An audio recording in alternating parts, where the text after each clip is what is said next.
پیارے آقا صلی اللہ تعالی علیہ وآلہ وسلم کو کس کس نے دودھ پلانے کی سعادت پائی؟ ان کی تعداد اور ان کے نام بتائیے۔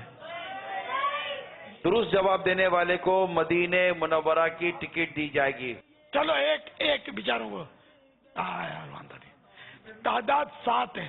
7 نام بتا دیجیے۔ 7 کہاں سے لائیں گے نام یار؟ ان 7 کے نام ایک ہی ہے بس بیٹھے ہوئے ہیں۔ کاش کوئی نام نہ بتائے، میں بتاؤں تاکہ مدینے چلا جاؤں۔ چلو بھائی ہم پھر مفتی صاحب سے نام سنتے ہیں۔ سب سے پہلے تو جو دودھ پلایا وہ آپ کی والدہ گرامی سیدتنا آمینہ رضی اللہ تعالی عنہ، پھر حضرت ثویبہ رضی اللہ تعالی عنہ، اور حلیمہ سعدیہ رضی اللہ تعالی عنہ، اور 3 خواتین ہیں جو عاتقہ کہلاتی ہیں، اور ام ایمن رضی اللہ تعالی عنہ۔ جواب درست ہے۔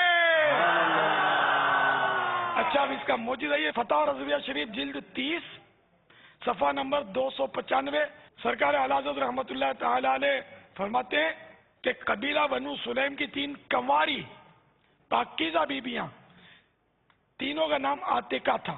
اللہ نے سرکار کی برکت سے یہ معجزہ ظاہر فرمایا کہ کنواری کو دودھ نہیں آتا، ان کو دودھ آیا، اور پاک بیبیاں تھی۔ پھر میرے آقا اعلی حضرت فرماتے ہیں کہ سید عالم صلی اللہ تعالی علیہ وآلہ وسلم کو جتنی بیبیوں نے دودھ پلایا سب اسلام لائیں، میں سب صحابیہ بن گئی۔ تو یہ بھی معجزۃ المصطفیٰ ہو گیا صلی اللہ تعالی علیہ وآلہ وسلم۔